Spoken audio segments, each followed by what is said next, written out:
Operation epic fury మళ్ళీ మొదలవుతుందా? ఇది ఈసారి మరింత ఫ్యూరియస్గా ఉండే ఆపరేషన్ ఎపిక్ ఫ్యూరీ 2.0 అవుతుందా?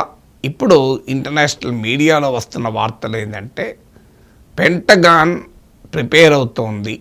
మరోసారి పెంటగాన్ అంటే అమెరికా రక్షణ శాఖ, అమెరికా మరోసారి ప్రిపేర్ అవుతుంది. నెక్స్ట్ వీక్ మరింత తీవ్రమైన దాడులు ఇరాన్పై చేయాలి అని. సో ఇంటర్నేషనల్ మీడియా కథనం మన నేషనల్ మీడియాలో కూడా వస్తుంది. US may plan for big attacks on Iran అని. ఎందుకు ఈ పరిస్థితి, ఎందుకు అనుమానం వస్తుంది అంటే ఇటీవల American defence secretary Pete Hegseth American కాంగ్రెస్కి ఇచ్చినటువంటి ఒక రిపోర్ట్, ఒక ఆన్సర్లో if necessary we will escalate అన్నాడు. అఫ్కోర్స్ ఇఫ్ నెసెసరీ అన్నాడు, అవసరమైతే అని. ట్రంప్ చైనా పర్యటన నుంచి రిటర్న్ వెళ్తున్నప్పుడు మళ్ళీ ఆన్ బోర్డ్ అంటే విమానంలోనే మాట్లాడుతూ విలేకరులతో మరోసారి తీవ్రమైన దాడులు చేసి సర్వనాశనమైనా చేస్తాం, లేదా ఇరాన్ ముందుకొస్తే ఒప్పందం చేసుకుంటాం అని మళ్ళీ పాత పాట పాడాడు. అయితే ఇలా అమెరికా బెదిరించడం కొత్త కాదు కదా అని ఎవరికైనా అనుమానం రావచ్చు. కానీ Pete Hegseth American defence secretary American పార్లమెంట్కి ఇచ్చిన వాంగ్మూలం ఒకటైతే, మీకు హైలీ ప్లేస్ సోర్సెస్ను టంకిస్తూ ఇంటర్నేషనల్ మీడియా కథనాలు ఏంటంటే అమెరికా ఇజ్రాయిల్ల మధ్య చాలా ఇంటెన్స్ నెగోషియేషన్స్, చాలా తీవ్రమైన లోతైన చర్చలు మొదలయ్యాయి. ఈసారి అంటూ ఆపరేషన్ ఎపిక్ ఫ్యూరీ మొదలు పెడితే ఏ స్థాయిలో మొదలు పెట్టాలి, ఎలా ఎక్కడ ఏమి చేయాలనే దానిపైన అమెరికా ఇజ్రాయిల్ చర్చలు జరుపుతున్నట్లు కూడా మీడియా కథనాలు. దీనికి తోడు మీకు చైనా పర్యటన ముగిసింది. చైనా పర్యటన ట్రంప్కు ఒక పెద్ద జియోపొలిటికల్ ఈవెంట్, చాలా కీలకమైన ఈవెంట్. చైనా ఇరాన్కు అనుకూలంగా ఉన్న దేశం. చైనా ఒక్కటే ఇరాన్ను ఒప్పించగలుగుతుంది. చైనా ఒక్కటే ఇరాన్పై దాడిని కాస్తన్నా రెసిస్ట్ చేయగలుగుతుంది, అమెరికాను దాడి చేయకుండా. సో అందువల్ల ఒక తప్పనిసరి పరిస్థితి రావచ్చు అనేటువంటి అనుమానం కలుగుతోంది. ఎందుకు ఈ స్టేటస్కు ఇలాగే కంటిన్యూ చేయొచ్చు కదా అంటే, కాల్పుల సీజ్ ఫైర్ని ఎక్స్టెండ్ చేస్తూ ఇరాన్తో చర్చలు జరుపుతూ డీల్ ఆర్ వార్ అనే రెటోరిక్ నడుపుతూ చేయొచ్చు కదా అనేది ఒక క్వశ్చన్. దానికి సమస్య ఏంటంటే, ఒకటి అమెరికాలో ఈ వార్ రోజు రోజుకు అన్పాపులర్ అవుతుంది. ప్రజల్లో రేటింగ్స్, పాపులారిటీ రేటింగ్స్ ట్రంప్ పడిపోతున్నాయి. Trump handling of Iran situation పైన ఈవెన్ కమిటెడ్ రిపబ్లికన్ ఓటర్లు కూడా కొంతమంది వ్యతిరేకిస్తున్నారు. నాన్ కమిటెడ్ స్వింగ్ ఓటర్స్, డెమోక్రట్లకు ఇటు రిపబ్లికన్లకు ఎవరి పట్ల కమిట్మెంట్ లేని ఓటర్లు ఎక్కువ మంది వ్యతిరేకిస్తున్నారు. ఇక డెమోక్రట్లు ఎలాగో వ్యతిరేకిస్తారు. సో ఈ ఏడాది చివరిలో మిడ్ టర్మ్ ఎలక్షన్స్ ఉంటాయి కనుక అమెరికన్ పార్లమెంటుకు ఈ పాపులర్ కావడం అనేది ట్రంప్కు పొలిటికల్లీ డిజాస్టర్స్, రాజకీయంగా వినాశకరం. ఇది మొదటి కన్నా. రెండవది, మిత్రపక్షాల నుంచి పెద్ద ఎత్తున ఒత్తిడి పెరుగుతోంది. ఎందుకంటే స్ట్రెయిట్ ఆఫ్ హార్మూజ్ను ఇరాన్ ఆల్మోస్ట్ మూసేసింది. దానికి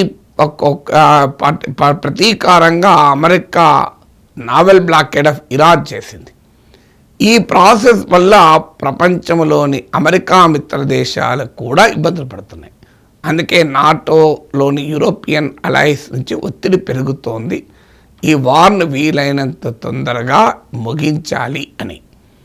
ఇక మూడవది, అమెరికన్ల పైన ఈ వార్ ఫైనాన్షియల్ ఇంపాక్ట్ కనిపించడం మొదలైంది. అమెరికన్ స్టాక్ మార్కెట్ చాలా వొలటైల్గా ఉన్నాయి.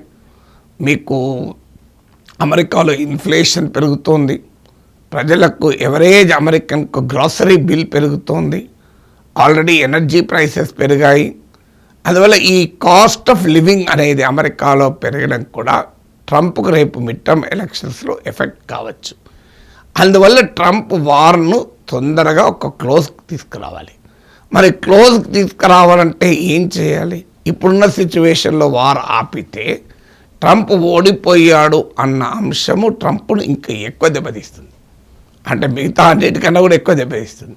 అందువల్ల ఈ want something to get out of the war, is desperate looking to get out of the war. ఈ యుద్ధం నుంచి బయటపడాలని చూస్తున్నాడు.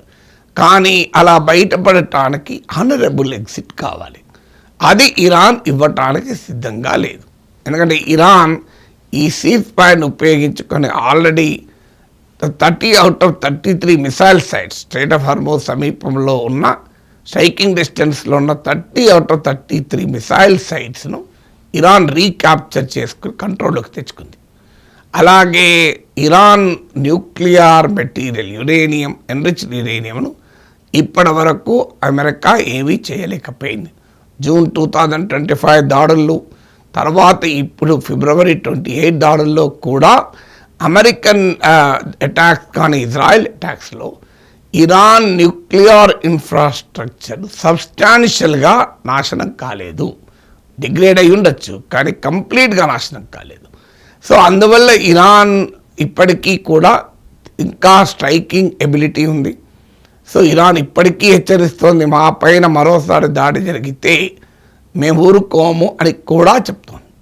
సో అందువల్ల ఇరాన్ సీజ్ ఫైర్ను ఉపయోగించుకొని కాస్త తనకు అనుకూలంగా పరిస్థితులు మార్చుకుంటుంది.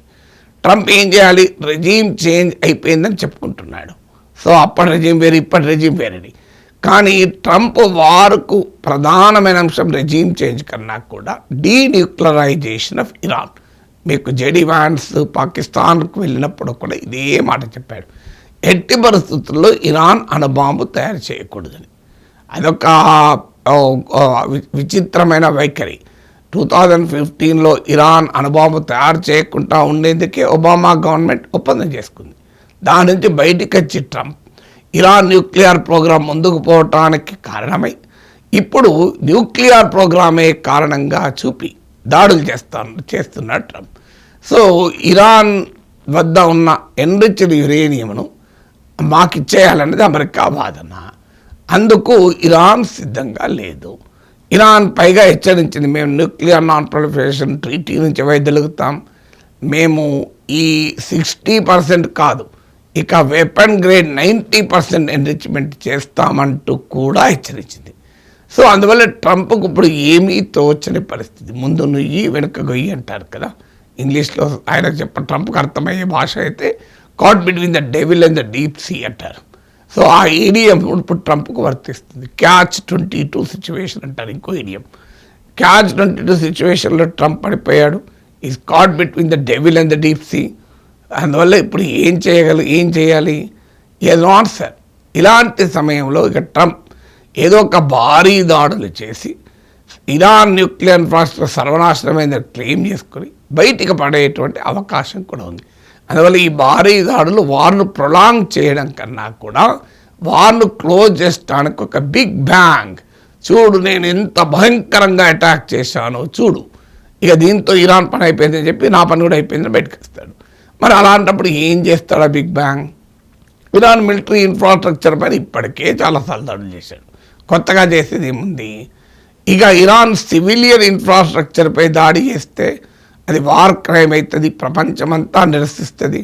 ఎందుకంటే అది ఇప్పటికే చిన్నపిల్లల స్కూల్ పైన అటాక్ చేస్తే, గర్ల్స్ స్కూల్ పైన ఇప్పటికీ అమెరికా ఇజ్రాయెల్ ఇప్పటికీ కూడా ప్రపంచం తప్పుపడుతుంది. సో అందువల్ల సివిలియన్ ఇన్ఫ్రాస్ట్రక్చర్, నేను పవర్ ప్లాంట్లను పేల్చేస్తా, బ్రిడ్జిల్ని పేల్చేస్తా అంటున్నాడు. అదే జరిగితే ఇరాన్ ఏం చేస్తుంది? చాలా సింపుల్గా అమెరికా మిత్ర దేశాల ఇన్ఫ్రాస్ట్రక్చర్ పై అటాక్ చేస్తుంది. ఇదివరకు మిలిటరీ ఇన్ఫ్రాస్ట్రక్చర్ అటాక్ చేస్తే మిలిటరీ ఇన్ఫ్రాస్ట్రక్చర్ దాడి చేసింది. ఎనర్జీ ఇన్ఫ్రాస్ట్రక్చర్ అటాక్ చేస్తే సౌదీ, యుఏఈ, ఖతార్లో ఉన్న ఎనర్జీ ఇన్ఫ్రాస్ట్రక్చర్ దాడిపేసేది. ఇప్పుడు ఇరాన్ సివిలియన్ ఇన్ఫ్రాస్ట్రక్చర్పై అమెరికా దాడి చేస్తే సివిలియన్ ఇన్ఫ్రాస్ట్రక్చర్పై మళ్ళీ దాడి చేస్తుంది. అదొక సమస్య ఉంది. తర్వాత నెక్స్ట్ ఏంటి? గ్రౌండ్ ఫోర్సెస్ పంపించడం. సో ఇరాక్లో లాగా గ్రౌండ్ ఫోర్సెస్ పంపడం, ఆఫ్ఘనిస్తాన్ లాగా గ్రౌండ్ ఫోర్సెస్ పంపడం. ఈ ఆప్షన్లో ఉన్న రిస్క్ ఏంటి అంటే కొన్ని వేల మంది పంపితే తప్ప పని కాదు. వాళ్ళు ఇరాన్లో ఇరుక్కుపోతారు. ప్రాణ నష్టం జరిగితే మిడ్ టర్మ్ ఎలక్షన్స్ ఇంకెక్కువ నష్టం జరుగుతుంది. అది కానప్పుడు కార్గ్ ఐలాండ్ను ఆక్రమించుకోవడం, ఇదివరకు కూడా ఇండికేషన్ ఇచ్చాడు. కార్గ్ ఐలాండ్ ఆక్రమించాలన్నా కూడా గ్రౌండ్ ఫోర్సెస్ ఎంట్రీ తప్పదు.